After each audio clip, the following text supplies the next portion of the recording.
Hello साथियों, नमस्कार। मैं आपका दोस्त मनोज एक बार फिर स्वागत करता हूँ अपने चैनल कुछ अच्छा कुछ बुरा में। और आशा करता हूँ आप सब अच्छे होंगे। और जो हमारी जो कड़ी चल रही है जिसमें हम वेक्टर पढ़ रहे हैं, वेक्टर में हम पिछले वाले वीडियो में हम लोगों ने क्या पढ़ा था?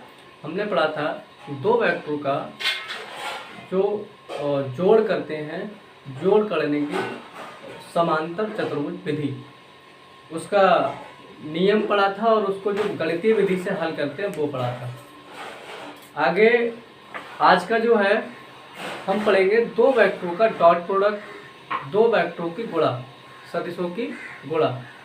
गुणा कैसे करते हैं सदिशों की, ठीक है। तो गुणा के लिए यहाँ लिखा हुआ है दो वेक्टरों का अदिश। दो वेक्टर मीन्स सदिश, वेक्टर को ही सदिश कहते हैं। तो दो वेक्टर यानी कि सदिशों का अदिश यानी कि स्केलर गुणन। दो प्रकार के गुणन होंगे वेक्टरों का, एक होता है डॉट प्रोडक्ट और एक होता है क्रॉस प्रोडक्ट। तो अभी हम डॉट प्रोडक्ट पढ़ रहे हैं, मतलब कि सदिश गुणन दो सदिशों का अदिश गुणन पढ़ रहे हैं, फिर पढ़ेंगे सदिश गुणन। अभी सिंपल है, ये बहुत ज़्यादा हार्ड नहीं होता है, समझने का आप प्रयास करिए और मैं आपको समझाने का प्रयास कर रहा हूँ। थोड़ा ध्यान से देखेंगे तो आपको समझ में जरूर आएगा। ओके, क्या होता है अभी दो वेक्टर, सपोज दैट हमको दो वेक्टर दिए हुए हैं। परिभाषा बाद में बताऊंगा, पहले मैं आपको बता दे रहा हूँ। सपोज करा हमने दो वेक्टर हैं ए और बी। इन दोनों वेक्टरों का ए और बी का हमको बोला जाता है कि इनका डॉट प्रोडक्ट या फिर अदिश गुणन क्या होगा। कोई दो वेक्टर हैं और आपस में ये किसी कोण पर हैं, ठीक है, किसी कोण पर, कोण सपोज दैट मान लिया थीटा, ऐसे मान लिया किसी थीटा कोण पर है, किसी थीटा कोण पर है। तो अब इनका जो प्रोडक्ट होगा, डॉट प्रोडक्ट होगा, वो क्या होगा, जो स्केलर गुणनफल है वो क्या होगा। तो मैं आपको बताऊं क्या होगा, कैसी परिभाषा होती है। ये इनकी परिभाषा होता है। एक चीज और बता दूं मैं आपको, जब दो चीजों की गुणा करते हैं तो तीसरी चीज प्राप्त होती है। जब हम दो सदिशों की अदिश गुणा करते हैं, दो सदिशों का अदिश गुणन करते हैं, स्केलर गुणन करते हैं, तो हमको एक तीसरी राशि प्राप्त होती है। वो तीसरी अदिश राशि ही प्राप्त होती है, उसी को हम कहते हैं अदिश गुणन। दो सदिशों का अदिश गुणन करने से हमको एक तीसरी राशि प्राप्त होती है, उसी को हम कहते हैं अदिश गुणन। यानी कि अगर हम दो सदिशों का अदिश गुणन करेंगे, जो तीसरी राशि प्राप्त होगी वो कैसी होगी, अदिश होगी, यानी कि कैसी होगी, स्केलर होगी। अब इसकी परिभाषा क्या होती है, दो वेक्टरों का अदिश गुणन उन दोनों वेक्टरों के परिमाण तथा उनके बीच के कोण की कोज्या के गुणनफल के बराबर होता है। एक बार फिर से रिपीट कर रहा हूँ, ऐसे करके लिख लीजिए। ये दो वेक्टर हैं माना, इसको मैं मिटा रहा हूं अगेन, ध्यान से समझना इसको। मैंने मान लिया, माना दो वेक्टर ए बा बी है, ए बा बी परस्पर थीटा कोण बनाते हैं।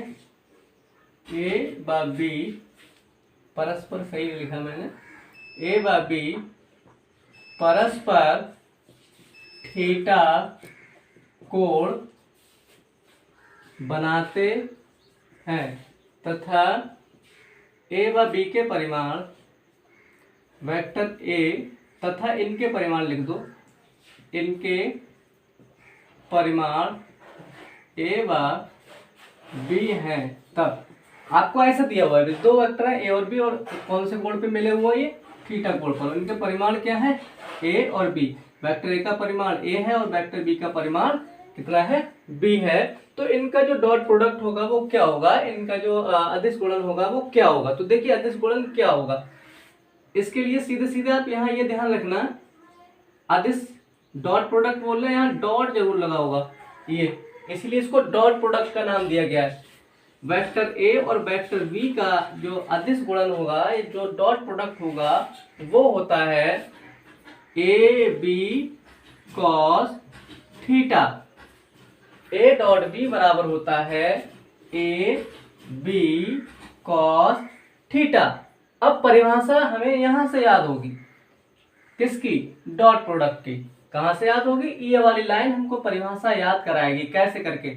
यहां देखिए, दो वेक्टरों का अदिश गुणन या दो वेक्टरों का डॉट प्रोडक्ट इक्वल होता है किसके?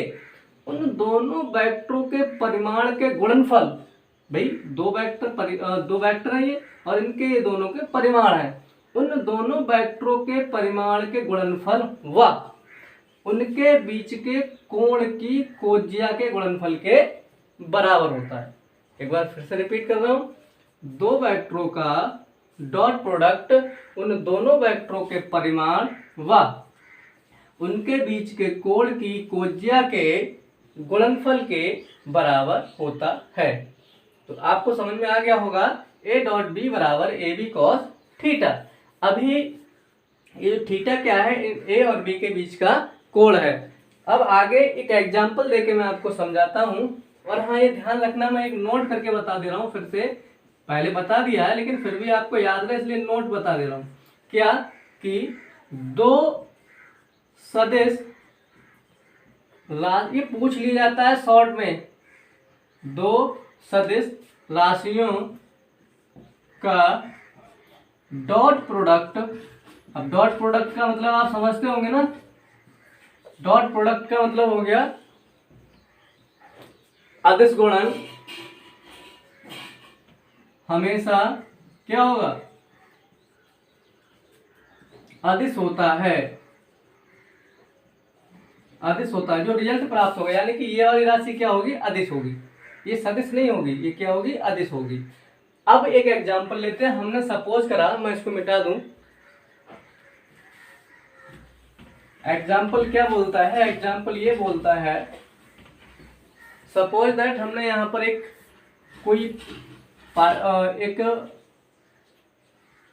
टुकड़ा लिया हुआ है, किसी भी चीज का हो सकता है ये, ओके। अब ये एक क्षैतिज पर रखा हुआ है, सपोज दैट एक मेज पे रखा हुआ है। यहाँ मैंने मान लिया मेज है ये, बना दूँ थोड़ा सा इसके पैर है मेज के, चलो जैसे, अरे ऐसे ही रहने दो यार, इसको मैंने ऐसे ही बोल दी। ये कोई भी बेंच है, मेज है, कुछ भी ले लिया, ये एक टुकड़ा इस पे रखा हुआ है। अब इस टुकड़े पे हम बल लगाएंगे, पुश करेंगे। ये जो दिशा है ना, इसको हम क्षैतिज कहते हैं। क्षैतिज दिशा, दो प्रकार की दिशाएं होती है, एक ऊर्ध्वाधर, जो ऊपर को कहें वो होती है ऊर्ध्वाधर, और जो बिल्कुल सीधी होती है उसको कहते हैं क्षैतिज। हिंदी आपने अगर पढ़ी हो तो उसमें कहते हैं क्षितिज में सूरज छिपता है। क्षितिज में सूरज, क्षितिज का मतलब था बहुत दूर, सीधा। तो वैसे ही यहाँ से ले लिए क्षैतिज।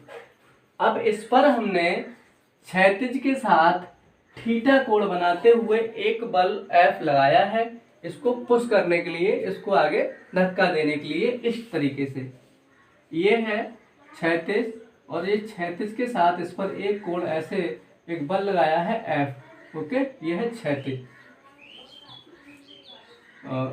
ये ऐसे क्षैतिज है ना, क्षैतिज, ये थीटा कोण। तो क्षैतिज के साथ थीटा कोण बनाते हुए हमने इस गुटके पर एक बल लगाया है, और ये गुटका ऐसे करके खिसक के यहाँ तक आ गया। इस तरीके से विस्थापन हो गया। कितना विस्थापन हुआ? यहाँ से यहाँ जाने में, यहाँ से यहाँ जाने में हुआ विस्थापन S, जो भी मान लो आप, S या D मान लेते हैं, डिस्प्लेसमेंट करते हैं, S करते हैं, आपका मन है, आप कुछ भी मान सकते हैं, ठीक है। तो यहाँ पे मैंने मान लिया, चाहे तो D मान लो, मैंने मान लिया S। ये यहाँ से यहाँ तक जाने में इसका जो यहाँ से यहाँ का विस्थापन होता है वो क्या हो जाता है? S हो जाता है। अब इसका हम कैसे निकालेंगे भाई? Dot product. और ये दोनों कैसी राशियां हैं? सदिश राशियां हैं, ये ध्यान रखना, ठीक है। तो निकालो भाई, कैसे निकालेंगे? बिल्कुल वैसे ही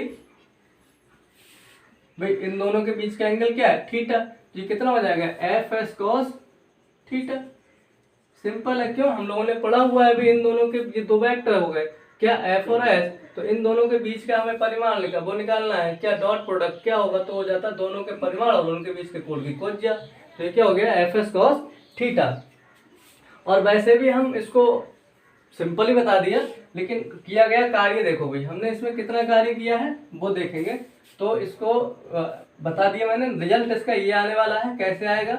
ये ऐसे आएगा भी किया गया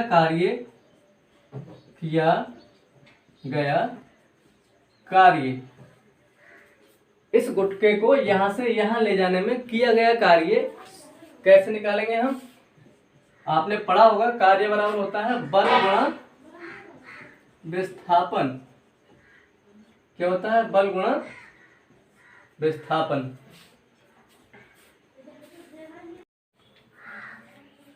क्या पढ़ रहे थे हम? किया गया कार्य बराबर बल गुणा विस्थापन। ओके, अब इसमें थोड़ा सा मैं और बता दूं आपको क्या होता है इसमें।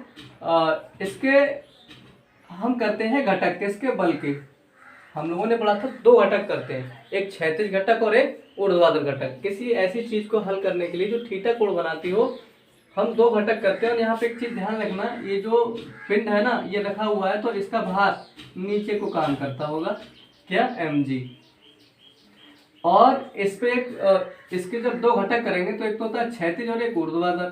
तो क्षैतिज घटक जो होगा वो होगा f cos थीटा, और जो ऊर्ध्वाधर घटक होगा वो होगा इसके ठीक लंबवत परपेंडिकुलर, वो होता है f sin थीटा। अब ये दोनों आपस में बराबर बराबर हो जाते हैं, ये इसके प्रभाव को खत्म कर देता है।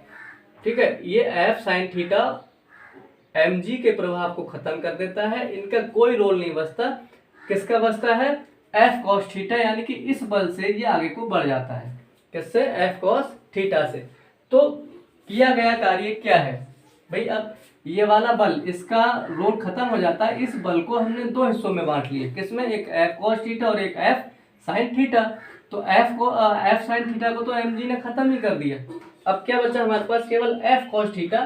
तो जो क्षैतिज बल है, इसी कारण ये पिंड यहाँ से बढ़ के यहाँ जाएगा, किस? f cos थीटा के कारण। अब यहाँ पर हम ये देखेंगे कि हमने इसको धक्का देके यहाँ तक पहुंचा दिए, तो कार्य कितना करा? तो कार्य के लिए एक फार्मूला होता है, किया गया कार्य बराबर बल गुणा विस्थापन। अब हम बल देखते हैं भाई, कार्य को तो लिख लेते हैं W से, बल देखते हैं भाई। ओके, तो बल क्या मिलेगा हमको? बल है f cos थीटा, तो यहाँ बल लगा दिया f cos थीटा, और इसके साथ ही गुणा का निशान है तो गुणा का निशान लगा दिया। अभी विस्थापन, और विस्थापन कितना हुआ है? यहाँ से यहाँ तक का s विस्थापन हुआ है, तो लिख दिया s। तो ये यहाँ से निकल के आता है W बराबर f, s को पहले लिख लो, कोई इफेक्ट नहीं है, fs cos थीटा। अभी ये s को हमने यहाँ कैसे लिख लिया? इफेक्ट नहीं पड़ा, इसके लिए मैं आपको थोड़ा सा बताऊंगा। जैसे यहाँ पे लिखा हुआ है 2 गुणा 4 कितना आता है? 8। अभी मैं इनको उल्टा सीधा कर दूं, 4 गुणा 2 तो कितना आने वाला है? 8। यानी कि गुणा में हम आगे पीछे कर दें तो हमारे रिजल्ट पे कोई भी इफेक्ट नहीं पड़ता है, तो हम यहाँ आगे पीछे कर सकते हैं। इसीलिए हमने क्या किया, गुणा में s इधर कर दिया, कोई प्रॉब्लम नहीं है, पढ़ने में अच्छा आना चाहिए। fs cos थीटा हमको मिला, w इक्वल टू किया गया कार्य। लेकिन एक चीज हम और भी तो जानते हैं, क्या? जैसे हमने अभी पढ़ा था a डॉट b बराबर ab cos थीटा। अब इसको थोड़ा सा और कर ले रहे हैं, तो इसकी जगह पे है f, इसकी जगह पे s, fs cos थीटा। तो यहाँ पर था a डॉट b, तो यहाँ पे आएगा fs, यानी कि ये हो जाएगा f डॉट s, और इनके ऊपर तीर और लग जाएगा, तो ये हो जाएगा आपका w equal to f dot s। ये किया गया कार्य निकल के आ गया। ओके, तो इस तरह से एक एग्जाम्पल ये काफी पूछा जाता है कि किसी भी पिंड है या कोई गुटका है, उस पे क्षैतिज के साथ थीटा कोण बनाते हुए एक बल लगाया जाता है, तो किया गया कार्य सदिश विधि से हल करके बताइए। ओके, तो उसको आप ऐसे करके हल कर सकते हो। अब आगे चलते हैं, इसके कुछ गुण होते हैं, किसके? डॉट प्रोडक्ट के। क्या क्या गुण होते हैं मैं आपको बता रहा हूं। अब हम पढ़ने वाले हैं दो वेक्टरों के जो गुण होते हैं। यहाँ पे स्केलर गुणन के गुण, इसकी प्रॉपर्टीज होती है, इसके कुछ गुण होते हैं। क्या गुण होते हैं मैंने लिख रखे हैं, और मैं आपको इनके बारे में बताऊंगा एक एक करके एज डिटेल। ओके, तो सबसे पहला है क्रम विनिमय होते हैं, यानी कि जो दो वेक्टर होते हैं, दो सदिश होते हैं, उनका जो अदिश गुणन होता है वो कैसा होता है? क्रम विनिमय होता है। कैसा होता है? क्रम विनिमय होता है। अब ये क्रम विनिमय क्या होता है, इसको समझने की कोशिश करेंगे। क्रम विनिमय, ओके, तो क्रम विनिमय का मतलब होता है क्रम को बदलने पर भी वही आता है।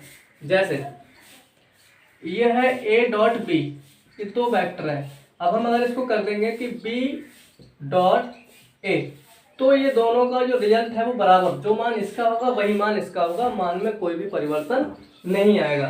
तो इसको कह दिए क्रम विनिमय, यानी कि क्रम को उलटने पर भी कोई प्रभाव नहीं पड़ता है। ओके, तो नंबर एक चीज आपको समझ में आ गई होगी, दो वेक्टरों यानी कि सदिशों का अदिश गुणन कैसा होता है, क्रम विनिमय होता है, यानी कि उनको क्रम को बदलने पर भी कोई प्रभाव नहीं पड़ता है। A dot B equal to B dot A हो सकता है। नेक्स्ट, योग वितरित होता है, दो वेक्टरों यानी कि सदिशों का अदिश स्केलर गुणन कैसा होता है, और स्केलर गुणन का जो योग होता है वो कैसा होता है, वितरित होता है। कैसे करके हम बताएंगे आपको ये वितरित होता है। ए डॉट बी प्लस सी, ये हमको दो वेक्टर दिए गए हैं, ए डॉट बी प्लस सी। अब ये वितरित होगा, डॉट प्रोडक्ट वितरित कैसे होता है, ये मतलब कि डिस्ट्रीब्यूट हो जाता है इनके साथ, वितरित हो जाता है, इसलिए इसको कह दिए वितरित होता है। ए के साथ बी के साथ भी आ जाता है, ए और सी के साथ भी हो जाता है, मतलब कि जो इसका जोड़ना ये प्लस है ना, प्लस के दोनों जो यहाँ पर ए बी और सी हैं प्लस के बाद वो दोनों के साथ हो जाता है। मतलब ब्रैकेट खोलेंगे ऐसे, मानो ये ब्रैकेट एक घर है, घर के दो सदस्य हैं बी और सी, ए एक मेहमान है, जो ब्रैकेट हटेगी तब क्या होगा, वो बी के साथ भी मिलेगा और सी के साथ भी मिलेगा। तो यहाँ पर हम देखते हैं क्या निकल के आएगा, A dot B plus B dot A dot C, ऐसा भी होता है। ओके, ए डॉट बी यानी कि ये ए जो था बी के साथ भी रहा और ए जो था वो किसके साथ भी रहा, सी के साथ भी रहा। तो ये समझ में आ गया होगा, यानी कि योग का वितरित नियम को फॉलो करता है कौन, दो वेक्टरों का डॉट प्रोडक्ट। अब आते हैं दो समान, ऊपर वाली चीज मैं मिटा दे रहा हूं, इन दो का जो होता है हो गया।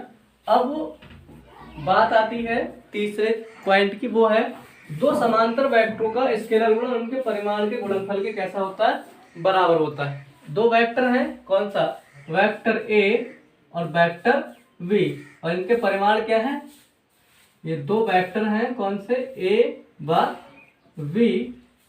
ओके, दो वेक्टर कौन कौन से हैं, वेक्टर ए और वेक्टर बी, और इनके परिमाण क्या है, और इनके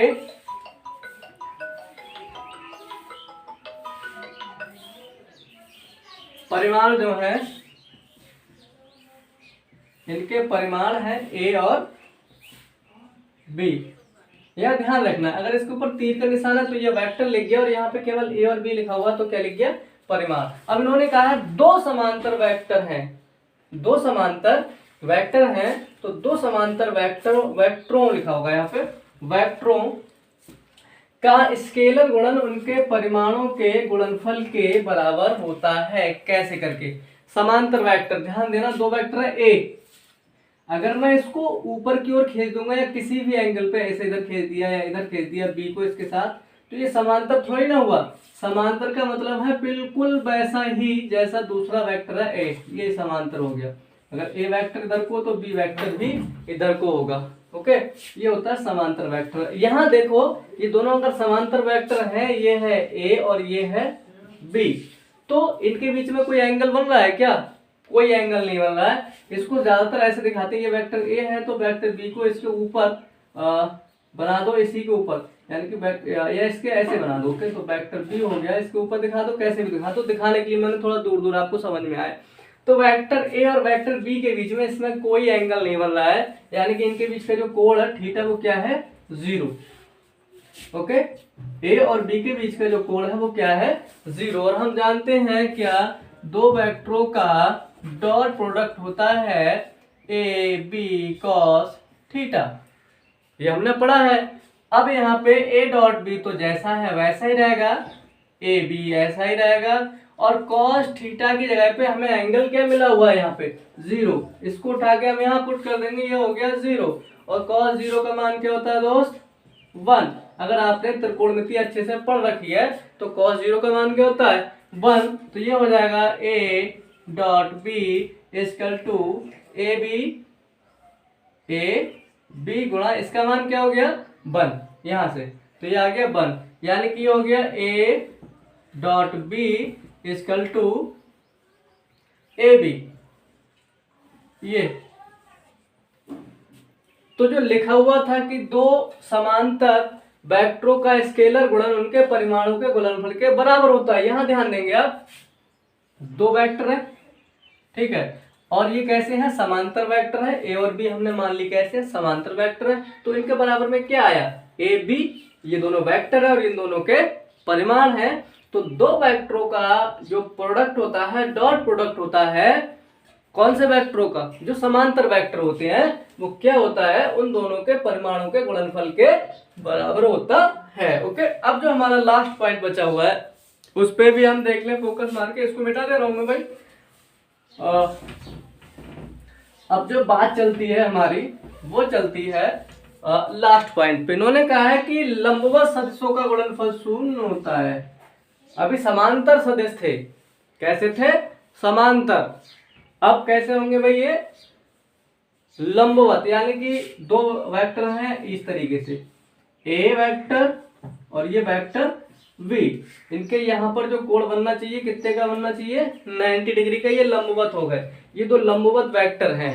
ओके, तो इनका जो सदिश गुणन होगा, सॉरी हाँ अदिश गुणन होगा, डॉट प्रोडक्ट होगा ए का और बी का, ये दोनों लंबवत लगे हुए हैं एक दूसरे के साथ, तो इनका डॉट प्रोडक्ट क्या आएगा भैया, देखो यहाँ पे A dot B equal to A B cos theta, ये तो हम पढ़ चुके हैं ना, सूत्र पढ़ रहे हैं सबसे पहले से, ए डॉट बी बराबर ए बी कॉस थीटा। अभी यहाँ पर क्या है थीटा इजकल टू 90 डिग्री।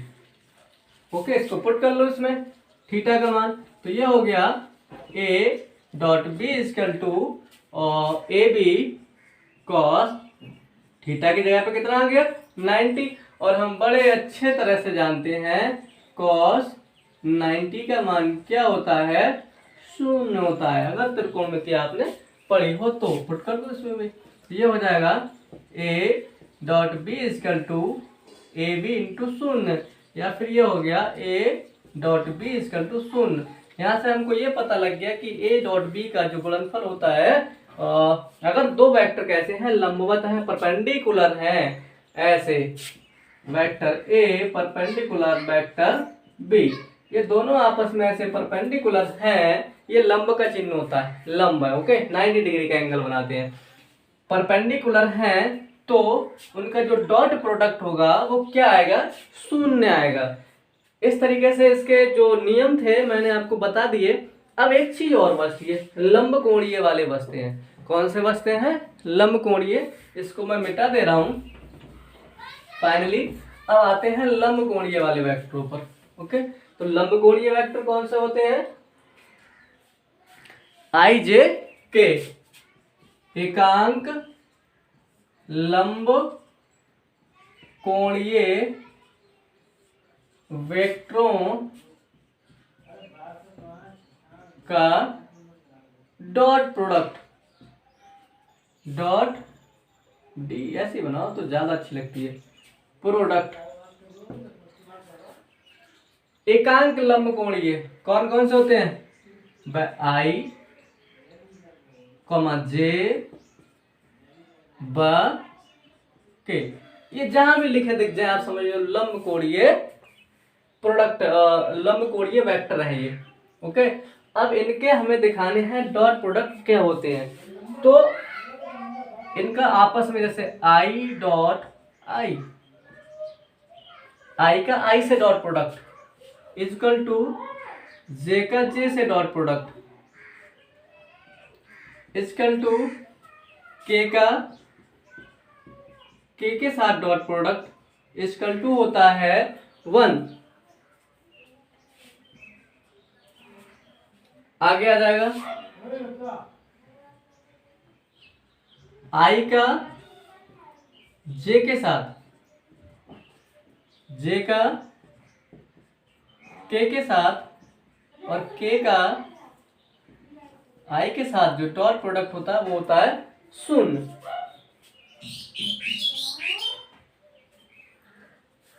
ये कैसे होते हैं, क्यों होते हैं, इस पे भी पर्दा उठा देते हैं।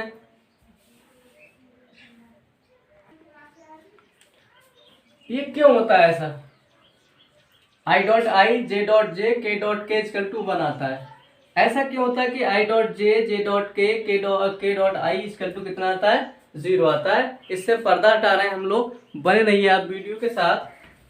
तो देखिए ऐसा क्यों होता है कि आई डॉट आई जे डॉट जे और के डॉट के इक्वल टू क्या आता है, अलग अलग वैल्यूज आती हैं।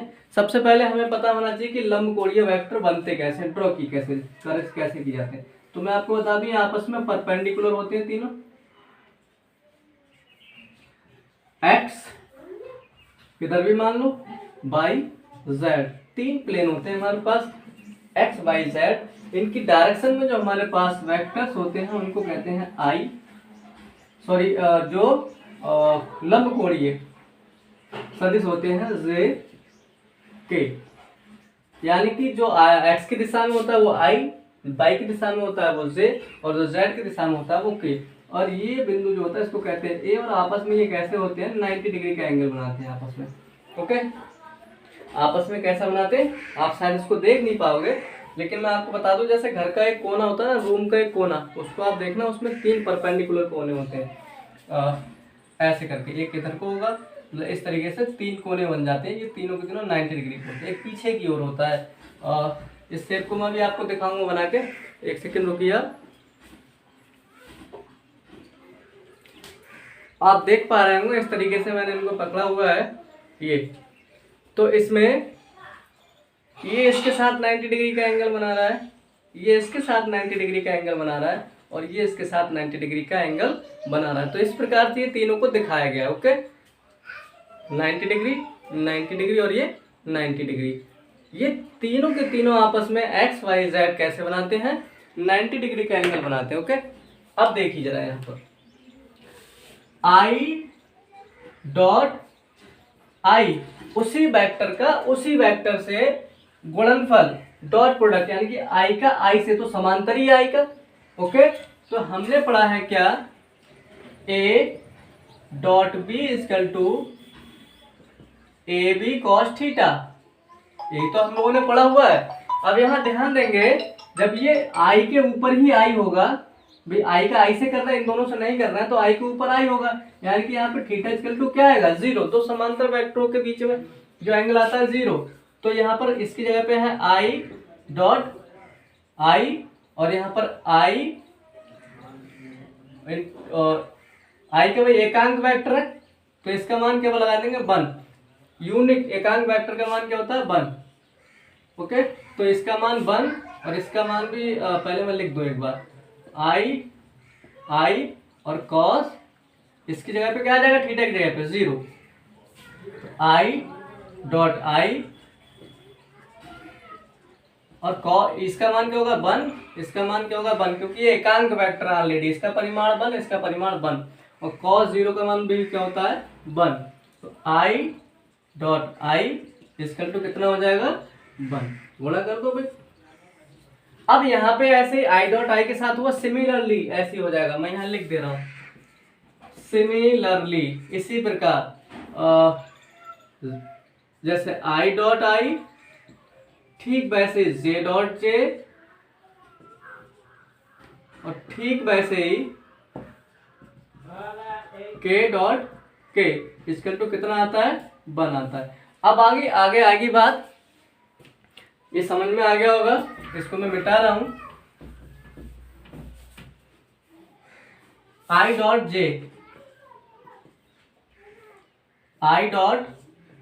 जे इक्वल टू क्या आया, देखते हैं हम, 0 क्यों आ रहा है ये। तो ये दोनों आई और जे आपस में कैसे हैं, परपेंडिकुलर, तो इनका बीच का कोण कैसा है, 90 डिग्री। ओके, और हम पढ़ते हैं A vector B equal to A B cos theta. तो आई डॉट जे की जगह पे हमारा क्या हो जाएगा, आई जे, और ये क्या है कॉस थीटा यानी कि कॉस 90, और कॉस 90 का मान 0। तो ये हो गया I dot J equal to इसका मान 1, इसका मान 1, आई का क्योंकि एकांक वेक्टर है, और इसका मान क्या होगा 0। I dot J equal to 0। Similarly I dot J बराबर जे डॉट के बराबर के डॉट आई,